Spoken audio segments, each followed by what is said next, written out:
Hi everyone, and welcome back to the Nightstand Horror Hour with your friendly E-Witch, the Wicked Witch of the Web. And today I am here with Monster Blood. I asked the people what they would like to hear next, and most of you guys chose Monster Blood. So I'm just going to get right into it with Chapter 1, and I hope you enjoy. This is one of my favorites too. Chapter 1. I don't want to stay here. Please don't leave me here. Evan Ross tugged his mother's hand, trying to pull her away from the front stoop of the small, gray-shingled house. Mrs. Ross turned to him, an impatient frown on her face. Evan, you're 12 years old. Don't act like an infant, she said, freeing her hand from his grasp. I hate when you say that, Evan exclaimed angrily, crossing his arms in front of his chest. Softening her expression, she reached out and ran her hand tenderly through Evan's curly, carrot-colored hair. And I hate when you do that, he cried, backing away from her, nearly stumbling over a broken flagstone in the walk. Don't touch my hair. I hate it. Okay, so you hate me, his mother said with a shrug. She climbed up the 2 steps and knocked on the front door. You still have to stay here till I get back. Why can't I come with you? Evan demanded, keeping his arms crossed. Just give me one good reason. Your sneaker is untied, his mother replied. So, Evan replied unhappily, I like 'em untied. You'll trip, she warned. Mom, Evan said, rolling his eyes in exasperation. Have you ever seen anyone trip over his sneakers because they were untied? Well, no, his mother admitted, a smile slowly forming on her pretty face. You just want to change the subject, Evan said, not smiling back. You're going to leave me here for weeks with a horrible old woman and... Evan, that's enough, Mrs. Ross snapped, tossing back her straight blonde hair. Catherine is not a horrible old woman. She's your father's aunt, your great-aunt, and she's a total stranger, Evan cried. He knew he was losing control, but he didn't care. How could his mother do this to him? How could she leave him with some old lady he hadn't seen since he was 2? What was he supposed to do here all by himself until his mother got back? Evan, we've discussed this 1,000 times, his mother said impatiently, pounding on his aunt's front door again. This is a family emergency. I really expect you to cooperate a little better. Her next words were drowned out by Trigger, Evan's Cocker Spaniel, who stuck his tan head out of the back window of the rented car and began barking and howling. Now he's giving me a hard time too, Mrs. Ross exclaimed. Can I let him out? Evan said eagerly. I guess you'd better, his mother replied. Trigger's so old, we don't want him to have a heart attack in there. I just hope he doesn't terrify Catherine. I'm coming, Trigger, Evan called. He jogged to the gravel driveway and pulled open the car door. With an excited yip, Trigger leapt out and began running in wide circles around Catherine's small rectangular front yard. He doesn't look like he's 12, Evan said, watching the dog run and smiling for the first time that day. See, you'll have Trigger for company, Mrs. Ross said, turning back to the front door. I'll be back from Atlanta in no time, a couple of weeks at the most. I'm sure your dad and I can find a house in that time, and then we'll be back before you even notice we're gone. Yeah, sure, Evan said sarcastically. The sun dipped behind a large cloud. A shadow fell over the small front yard. Trigger wore himself out quickly and came panting up the walk, his tongue hanging nearly to the ground. Evan bent down and petted the dog's back. He looked up at the gray house as his mother knocked on the front door again. It looked dark and uninviting. There were curtains drawn over the upstairs windows. One of the shutters had come loose and was resting at an odd angle. "Mom, why are you knocking?" he asked, shoving his hands into his jeans pockets. "You said Aunt Catherine was totally deaf." "Oh," his mother's face reddened. "You got me so upset, Evan. With all of your complaining, I completely forgot. Of course she can't hear us." "How am I going to spend 2 weeks with a strange old lady who can't even hear me?" Evan wondered glumly. He remembered eavesdropping on his parents 2 weeks earlier when they had made the plan. They were seated across from each other at the kitchen table. They thought Evan was out in the backyard, but he was in the hallway, his back pressed against the wall, listening. His father, he learned, was reluctant to leave Evan with Catherine. "She's a very stubborn old woman," Mr. Ross had said. "Look at her. Deaf for 20 years, and she's refused to learn sign language or to lip read. How's she going to take care of Evan?" "She took good care of you when you were a boy," Mrs. Ross had argued. "That was 30 years ago," Mr. Ross protested.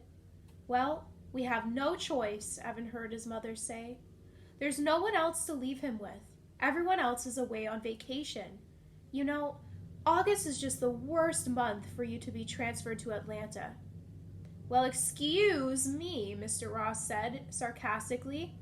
Okay, discussion closed. You're absolutely right, dear. We have no choice. Catherine it is. You'll drive Evan there and then fly down to Atlanta." "It'll be a good experience for him," Evan heard his mother say. "He needs to learn how to get along under different circumstances. You know, moving to Atlanta, leaving all his friends behind. That isn't going to be easy on Evan either." "Okay, I said okay," Mr. Ross said impatiently. "It's settled. Evan will be fine. Catherine is a bit weird, but she's perfectly harmless." Evan heard the kitchen chairs scraping against the linoleum, indicating that his parents were getting up. Their discussion ended. His fate was sealed. Silently, he had made his way out the front door and around to the backyard to think about what he had just overheard. He leaned against the trunk of the big maple tree, which hid him from the house. It was his favorite place to think. Why didn't his parents ever include him in their discussions, he wondered. If they were going to discuss leaving him with some old aunt he'd never seen before, shouldn't he at least have a say? He learned all the big family news by eavesdropping from the hallway. It just wasn't right. Evan pulled a small twig off the ground and tapped it against the broad tree trunk. Aunt Catherine was weird. That's what his dad had said. She was so weird his father didn't want to leave Evan with her. But they had no choice. No choice. Maybe they'll change their minds and take me to Atlanta with them, Evan thought. Maybe they'll realize they can't do this to me. But now, 2 weeks later, he was standing in front of Aunt Catherine's gray house, feeling very nervous, staring at the brown suitcase filled with his belongings, which stood beside his mother on the stoop. "There's nothing to be scared of," he assured himself. "It's only for 2 weeks, maybe less." But then the words popped out before he'd even had a chance to think about them. "Mom, what if Aunt Catherine is mean?" "Huh?" The question caught his mother by surprise. "Mean? Why would she be mean, Evan?" And as she said this, facing Evan with her back to the house, the front door was pulled open and Aunt Catherine, a large woman with startling black hair, filled the doorway. Staring past his mother, Evan saw the knife in Catherine's hand and saw that the blade of the knife was dripping with blood. Chapter 2. Trigger raised his head and began to bark, hopping backward on his hind legs with each bark. Startled, Evan's mother spun around, nearly stumbling off the small stoop. Evan gaped in silent horror at the knife. A smile formed on Catherine's face, and she pushed open the screen door with her free hand. She wasn't anything like Evan had pictured. He had pictured a small, frail-looking, white-haired old lady. But Catherine was a large woman, very robust, broad-shouldered, and tall. She wore a peach-colored house dress and had straight black hair, pulled back and tied behind her head in a long ponytail that flowed down the back of the dress. She wore no makeup, and her pale face seemed to disappear under the striking black hair, except for her eyes, which were large and round and steely blue. "I was slicing beef," she said in a surprisingly deep voice, waving the blood-stained kitchen knife. She stared at Evan. "You like beef?" Yeah," he managed to reply, his chest still fluttery from the shock of seeing her appear with a raised knife. Catherine held open the screen door, but neither Evan nor his mother made any move to go inside. "He's big," Catherine said to Mrs. Ross. "A big boy. Not like his father. I used to call his father Chicken, because he was no bigger than a chicken." She laughed as if she had cracked a funny joke. Mrs. Ross, picking up Evan's suitcase, glanced uncomfortably back at him. "Yeah, he's big," she said. Actually, Evan was one of the shortest kids in his class, and no matter how much he ate, he remained as skinny as a spaghetti noodle, as his dad liked to say. "You don't have to answer me," Catherine said, stepping aside so that Mrs. Ross could get inside the house with the suitcase. "I can't hear you." Her voice was deep as a man's, and she spoke clearly without the indistinct pronunciation that some deaf people have. Evan followed his mother into the front hallway, Trigger yapping at his heels. "Can't you get that dog quiet?" his mother snapped. "It doesn't matter. She can't hear it," Evan replied, gesturing toward his aunt, who was heading to the kitchen to put down the knife. Catherine returned a few seconds later. Her blue eyes locked on Evan, her lips pursed as if she were studying him. "So, you like beef?" she repeated. He nodded. "Good," she said, her expression still serious. "I always fixed beef for your father, but he only wanted pie." "What kind of pie?" Evan asked, and then blushed when he remembered Catherine couldn't hear him. "So he's a good boy? Not a troublemaker?" Catherine asked Evan's mother. Mrs. Ross nodded, looking at Evan. "Where shall we put his suitcase?" she asked. "I can tell by looking he's a good boy," Catherine said. She reached out and grabbed Evan's face, her big hands holding him under the chin, her eyes examining him closely. "Good-looking boy," she said, giving his chin a hard squeeze. "He likes the girls?" Still holding his chin, she lowered her face to his. "You've got a girlfriend?" she asked, her pale face right above his, so close he could smell her breath, which was sour. Evan took a step back, an embarrassed grin crossing his face. "No, not really." "Yes?" Catherine cried, bellowing in his ear. "Yes, I knew it," she laughed heartily, turning her gaze to Evan's mother. "The suitcase?" Mrs. Ross asked, picking up the bag. "He likes the girls, huh?" Catherine repeated, still chuckling. "I could tell, just like his father. His father always liked the girls." Evan turned desperately to his mother. "Mom, I can't stay here," he said, whispering even though he knew Catherine couldn't hear.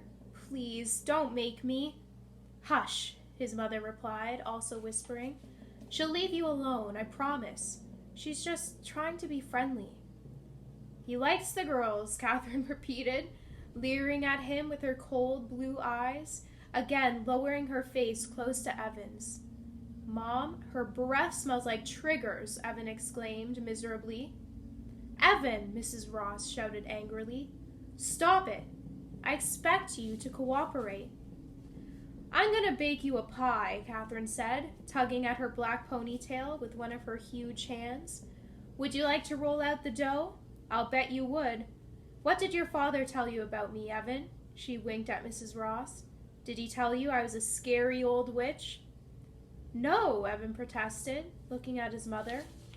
"Well, I am," Catherine declared, and once again burst into her deep-throated laugh.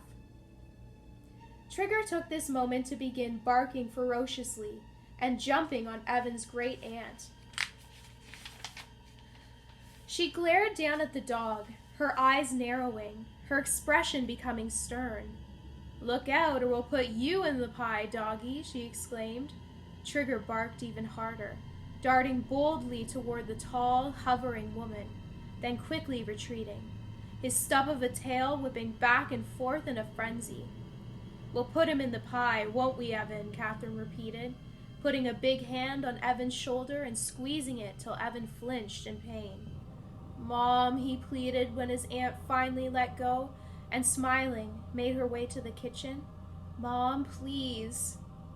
"It's just her sense of humor, Evan," Mrs. Ross said uncertainly. "She means well, really. She's going to bake you a pie." "But I don't want pie," Evan wailed. "I don't like it here, Mom. She hurt me. She squeezed my shoulder so hard." "Evan, I'm sure she didn't mean to. She's just trying to joke with you. She wants you to like her. Give her a chance, okay?" Evan started to protest, but thought better of it. "I'm counting on you," his mother continued, turning her eyes to the kitchen. They could both see Catherine at the counter, her broad back to them, hacking away at something with the big kitchen knife. "But she's weird," Evan protested. "Listen, Evan, I understand how you're feeling," his mother said, "but you won't have to spend all your time with her. There are a lot of kids in the neighborhood. Take Trigger for a walk. I'll bet you'll make some friends your age. She's an old woman, Evan. She won't want you hanging around all the time." "I guess," Evan muttered. His mother bent down and gave him a hug, pressing her cheek against his. The hug, he knew, was supposed to cheer him up, but it only made him feel worse. "I'm counting on you," his mother repeated in his ear.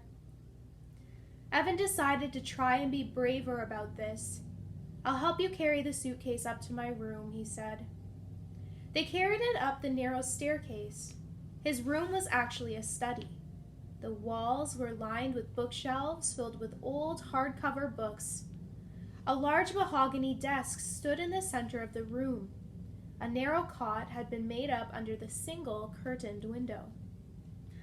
The window faced out onto the backyard, a long green rectangle with the gray shingled garage to the left, a tall picket fence to the right. A small fenced-in area stretched across the back of the yard. It looked like some sort of dog run. The room smelled musty. The sharp aroma of mothballs invaded Evan's nose. Trigger sneezed. He rolled onto his back, his legs racing in the air.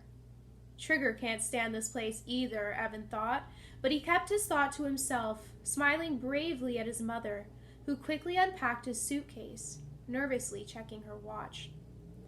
"I'm late. Don't want to miss my plane," she said. She gave him another hug, longer this time. Then she took a $10 bill from her pocketbook and stuffed it into his shirt pocket. "Buy yourself a treat. Be good. I'll hurry back as fast as I can." "Okay, bye," he said, his chest feeling fluttery, his throat as dry as cotton. The smell of her perfume momentarily drowned out the mothballs. He didn't want her to leave. He had such a bad feeling. "You're just scared," he scolded himself. "I'll call you from Atlanta," she shouted as she disappeared down the stairs to say goodbye to Catherine. Her perfume disappeared. The mothballs returned. Trigger uttered a low, sad howl as if he knew it was happening, as if he knew they were being abandoned here in this strange house with a strange old woman.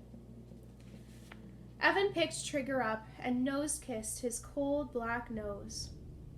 Putting the dog back down on the worn carpet, he made his way to the window. He stood there for a long while, one hand holding the curtains aside, staring down at the small green yard, trying to calm the fluttering in his chest. After a few minutes, he heard his mother's car back down the gravel drive. Then he heard it roll away. When he could no longer hear it, he sighed and plopped down on the cot. "It's just you and me now, Trigger. You and me now, Trigger," he said glumly. Trigger was busily sniffing behind the door. Evan stared up at the walls of old books. "What am I going to do here all day?" he asked, propping his head on his hands. No Nintendo, no computer. He hadn't even seen a TV in his great-aunt's small living room. What am I going to do? Sighing again, he picked himself up and walked along the bookshelves, his eyes scanning the titles. There were lots of science books and textbooks he saw, books on biology and astronomy, ancient Egypt, chemistry texts, and medical books. Several shelves were filled with dusty, yellowed books. Maybe Catherine's husband, Evan's great-uncle, had been some sort of scientist. Nothing here for me to read, he thought glumly. He pulled open the closet door. Oh, he cried out as something leapt out at him. Help! Please help! Everything went black. Help! I can't see! Evan screamed. Chapter 3.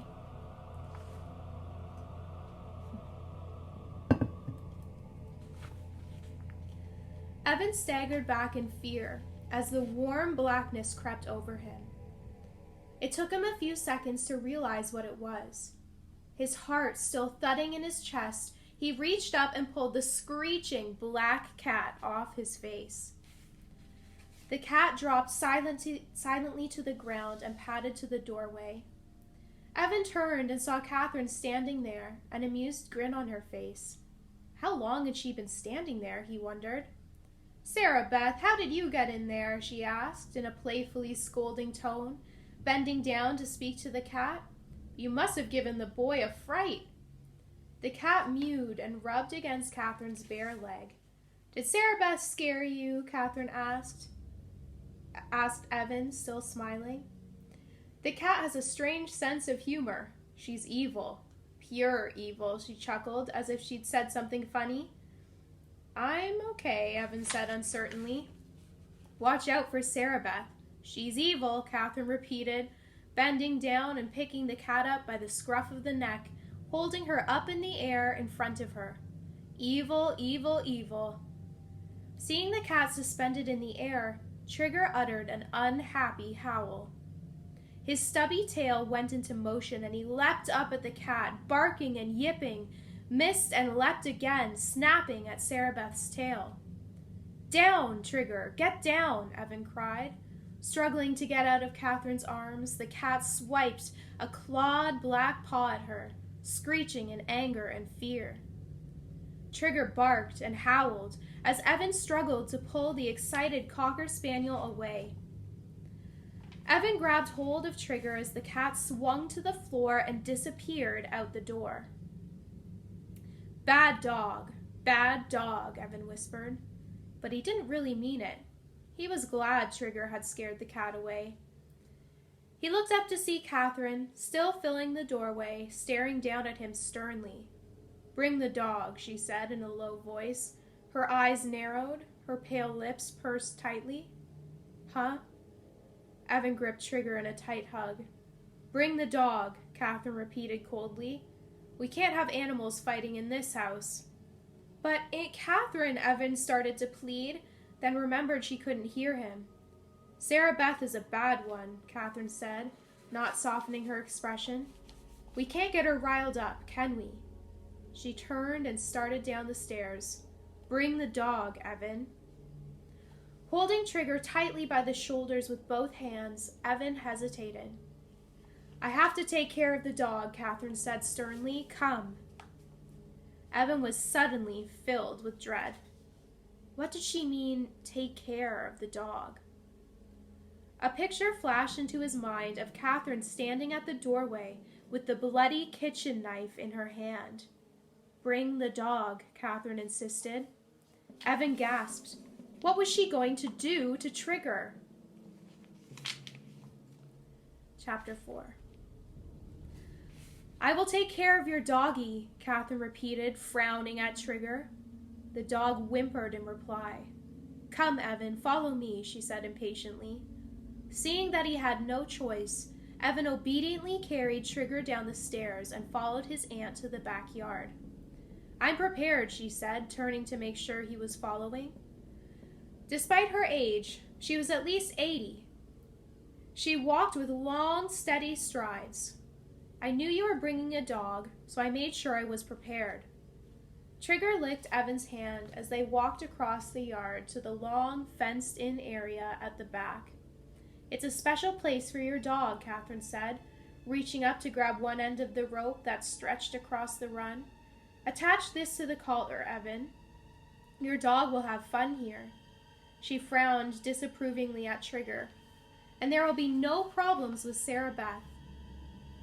Evan felt very relieved that this was all Catherine wanted to do to Trigger. But he didn't want to leave Trigger tied up in this prison in the back of the yard. Trigger was a house dog. He wouldn't be happy by himself out here. But Evan knew he had no way of arguing with his aunt. Catherine is smart, in a way, he thought bitterly as he hooked Trigger's collar to the rope. Since she won't learn sign language and won't lip read, it means she gets to do whatever she wants and no one can tell her no. He bent down and gave Trigger's warm head a pat and looked up at the old woman. She had her arms crossed in front of her chest, her blue eyes glowing brightly in the sunlight, a cold smile of triumph on her face. "That's a good boy," she said, waiting for Evan to get up before starting back to the house.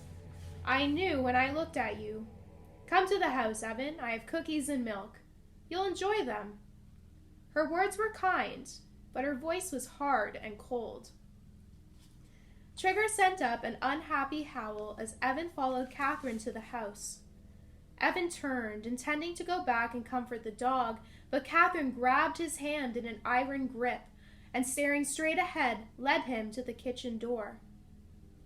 The kitchen was small and cluttered, and very warm.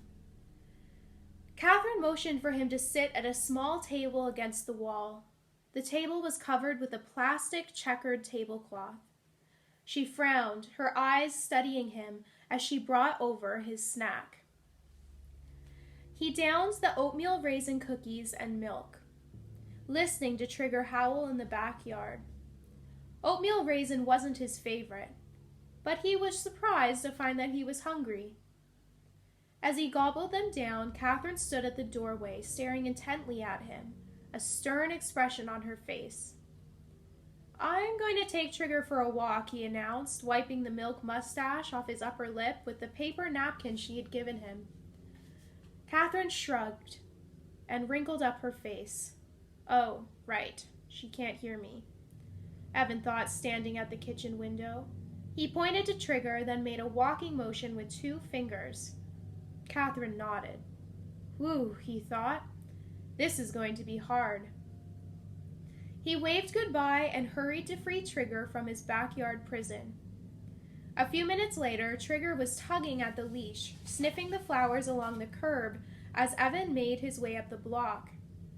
The other houses on the street were about the same size as Catherine's, he saw, and they all had small, neatly trimmed, square front yards. He saw some little kids chasing each other around a birch tree. And he saw a middle-aged man in a bright orange bathing suit washing his car with a garden hose in his driveway. But he didn't see any kids his age. Trigger barked at a squirrel and tugged the leash out of Evan's hand. "Hey, come back," Evan called. Trigger, disobedient as always, took off after the squirrel. The squirrel wisely climbed a tree, but Trigger, his eyesight not what it once was, continued the chase. Running at full speed, calling the dog's name, Evan followed him around a corner and halfway down the block before Trigger finally realized he had lost the race. Breathing hard, Evan grabbed the leash handle. "Gotcha," he said. He gave the leash a tug, trying to lead the panting dog back to Catherine's street. Trigger, sniffing around a dark tree trunk, pulled the other way. Evan was about to pick up the stubborn dog when he was startled by a hand grabbing his shoulder. "Hey, who are you?" a voice demanded. Chapter 5.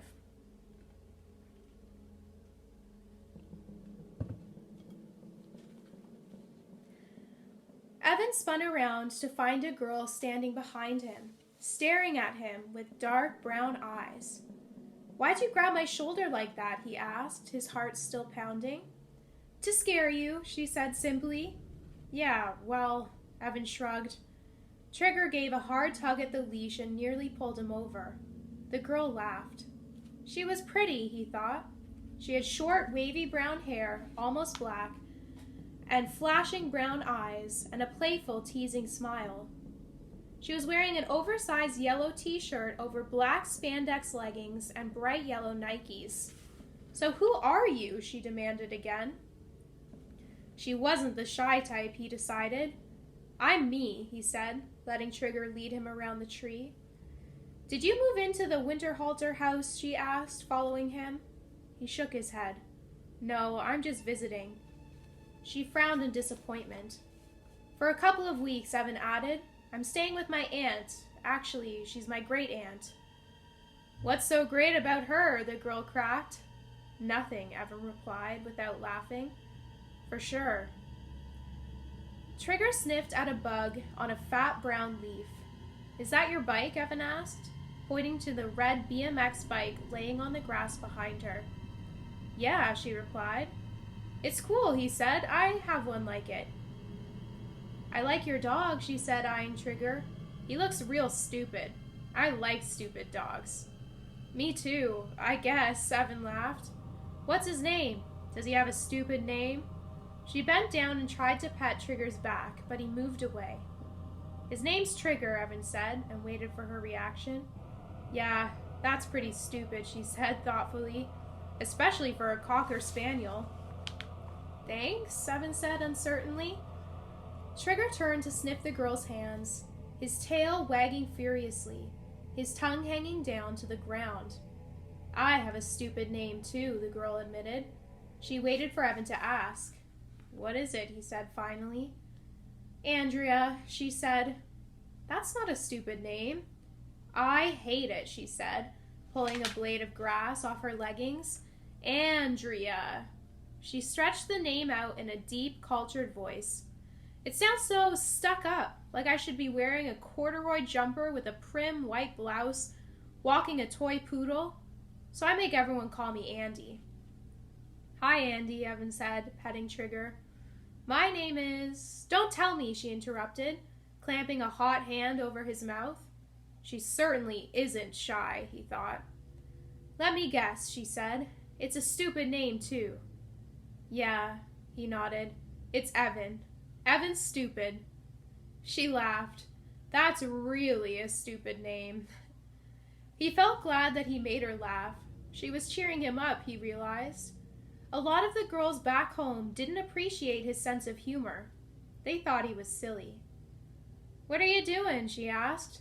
Walking Trigger, exploring the neighborhood. It's pretty boring, she said. Just a lot of houses. Want to go into town? It's only a few blocks away. She pointed down the street. Evan hesitated. He hadn't told his aunt he was going into town. But what the heck, he thought. She wouldn't care. Besides, what could possibly happen? Chapter 6.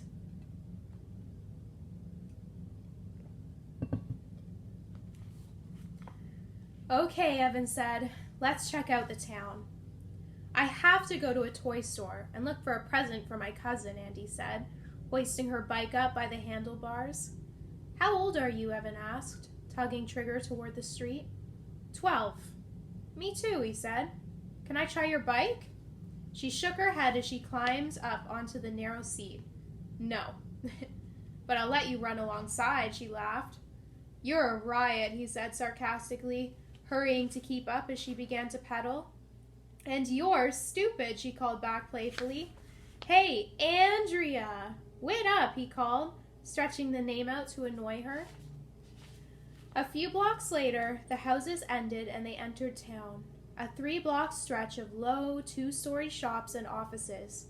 Even saw a small brick post office, a barber shop with an old-fashioned barber pole out front, a grocery, a drive-through bank, and a hardware store with a large sign in the window proclaiming a sale on birdseed. The toy store is in the next block, Andy said, walking her bike along the sidewalk. Evan tugged Trigger's leash, encouraging him to keep up the pace. Actually, there are 2 toy stores, An old one and a new one. I like the old one best. Let's check it out, Evan said, examining the cluttered window display of the video store on the corner. I wonder if Aunt Catherine has a VCR, he thought. He quickly dismissed the idea. No way. The toy store was an old clapboard building that hadn't been painted in many years. A small hand-painted sign in the dust-smeared window proclaimed Wagner's Novelties and Sundries. There were no toys on display. Andy leaned her bike against the front of the building. Sometimes the owner can be a little mean. I don't know if he'll let you bring your dog in. Well, let's give it a try, Evan said, pulling open the door. Tugging hard on his leash, Trigger led the way into the store. Evan found himself in a dark, low-ceilinged, narrow room. It took a while for his eyes to adjust to the dim light. Wagner's looked more like a warehouse than a store. There were floor-to-ceiling shelves against both walls, jammed with boxes of toys, and a long display counter that ran through the center of the store, leaving narrow aisles that even someone as skinny as Evan had to squeeze through. At the front door, slumped on a tall stool behind an old-fashioned wooden cash register, sat a grumpy-looking man with a single tuft of white hair in the center of a red, bald head. He had a drooping white mustache that seemed to frown at Evan and Andy as they entered. "Hi," Andy said timidly, giving the man a wave. He grunted in reply and turned back to the newspaper he was reading. Trigger sniffed the low shelves excitedly. Evan looked around at the stacks of toys. It appeared from the thick layer of dust that they'd been sitting there for 100 years. Everything seemed tossed together, dolls next to building sets, art supplies mixed in with old action figures. Evan didn't even recognize a toy drum set underneath the pile of footballs. He and Andy were the only customers in the store. "Do they have Nintendo games?" Evan asked her, whispering, afraid to break the still silence. "I don't think so," Andy whispered back. "I'll ask." She shouted up to the front. "Do you have Nintendo games?" It took a while for the man to answer. He scratched his ear. "Don't carry 'em," he grunted finally, sounding annoyed by the interruption. Andy and Evan wandered toward the back of the store. "Why do you like this place?" Evan whispered, picking up an old cap pistol with a cowboy holster. "I just think it's neat," Andy replied. "You can find some real treasures here. It's not like the other toy stores." "That's for sure," Evan said sarcastically. "Hey, look!" He picked up a lunchbox with a cowboy dressed in black emblazoned on its side. "Hopalong Cassidy," he read. "Who's Hopalong Cassidy?" A cowboy with a stupid name," Andy said, taking the old lunchbox from him and examining it. "Look, it's made of metal, not plastic. Wonder if my cousin would like it. He likes stupid names, too." "It's a pretty weird present," Evan said. "He's a pretty weird cousin," Andy cracked. "Hey, look at this." She set down the old lunchbox and picked up an enormous box. "It's a magic set. Astound your friends. Perform 100 amazing tricks," she read. "That's a lot of amazing tricks," Evan said.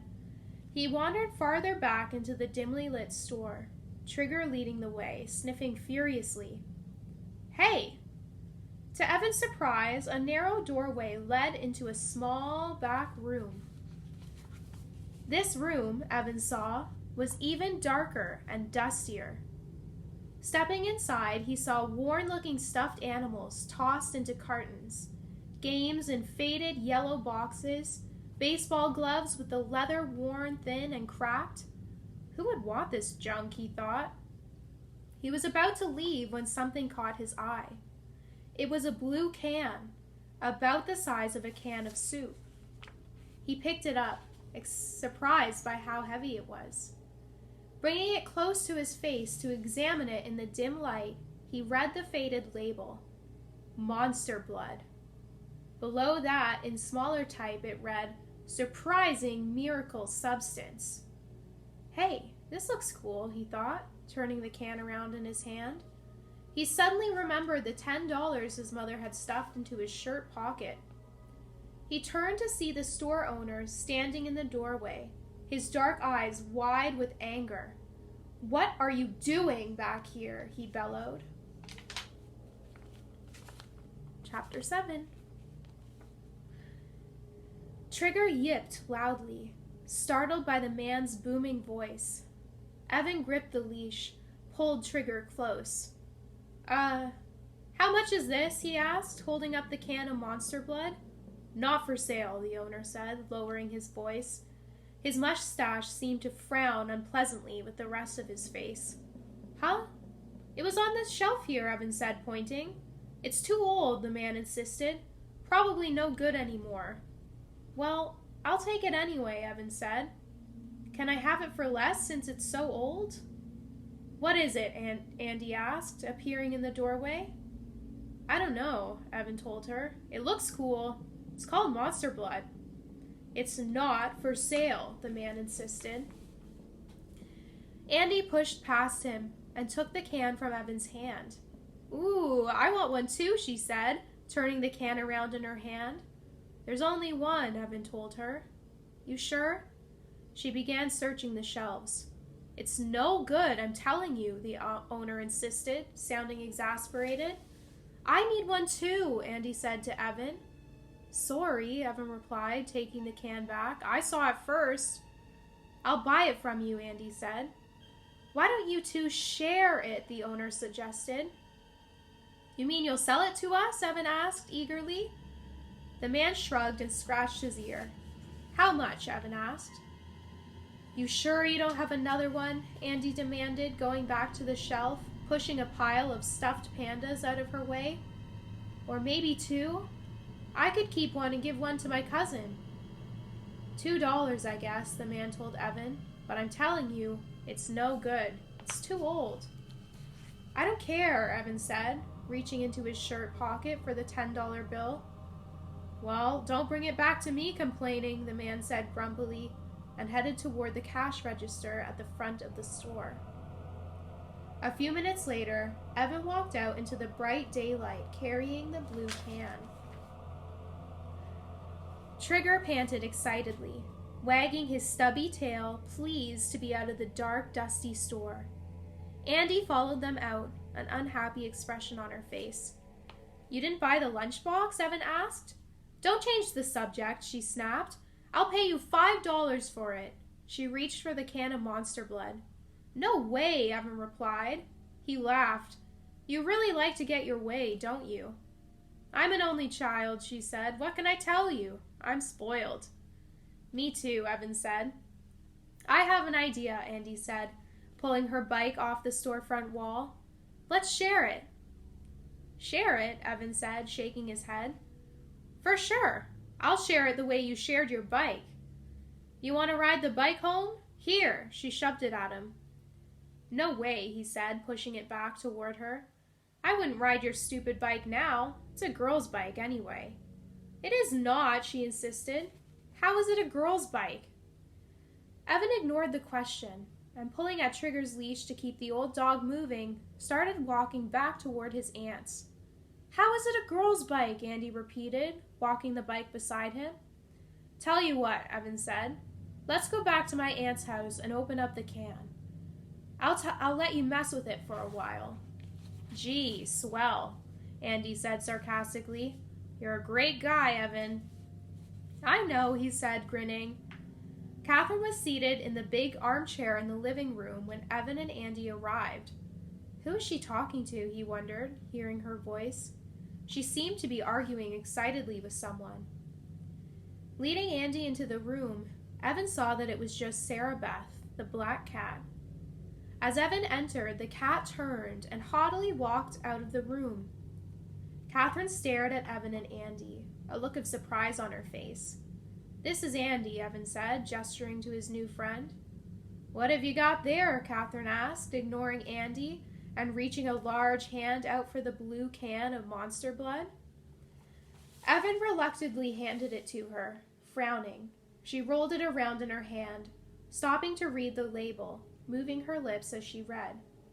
She held the can for the longest time, seeming to study it carefully, then finally handed it back to Evan. As Evan took it back and started to his room with Andy, he heard Catherine say something to him in a low whisper. He couldn't quite hear what she had said. It sounded like, "Be careful," but he wasn't sure. He turned to see Sarah Beth staring at him from the doorway, her yellow eyes glowing in the dim light. "My aunt is completely deaf," Evan explained to Andy as they climbed the stairs. "Does that mean you can play your stereo as loud as you want?" Andy asked. "I don't think Aunt Catherine has a stereo," Evan said. "That's too bad," Andy said, walking around Evan's room, pulling back the window curtains and looking down on Trigger, huddled unhappily in his pen. "Is she really your great aunt?" Andy asked. "She doesn't look very old." "It's the black hair," Evan replied, setting the can of Monster Blood on the desk in the center of the room. "It makes her look younger." "Hey, look at all these old books on magic stuff," Andy exclaimed. "I wonder why your aunt has all of these." She pulled one of the heavy old volumes from the shelf and blew away a layer of dust from the top. "Maybe your aunt plans to come up here and cast a spell on you while you're sleeping and turn you into a newt." "Maybe," Evan replied, grinning. "What is a newt anyways?" Andy shrugged. "Some kind of lizard, I think." She flipped through the yellow pages of the book. "I thought you said there was nothing to do here," she told Evan. "You could read all these cool books."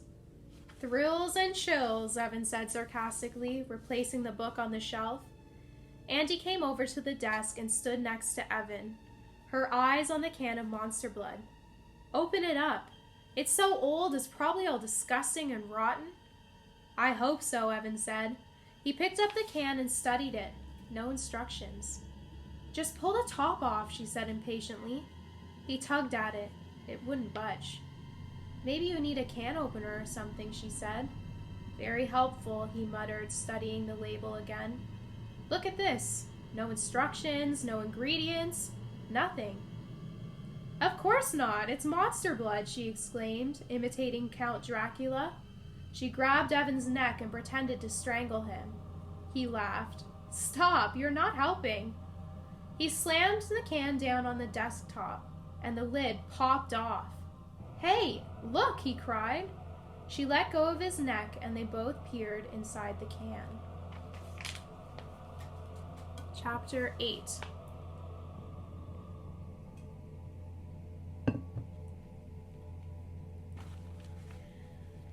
The substance inside the can was bright green. It shimmered like jello in the light from the ceiling fixture.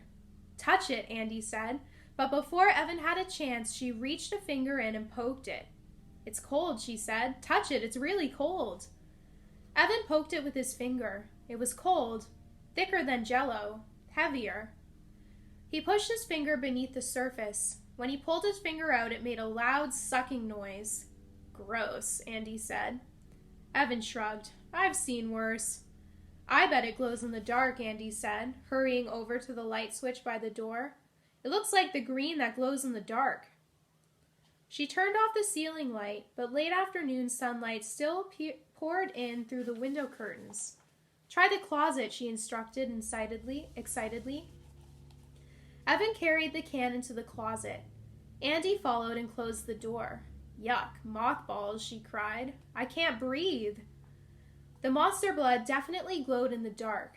A circular ray of green light seemed to shine from the can.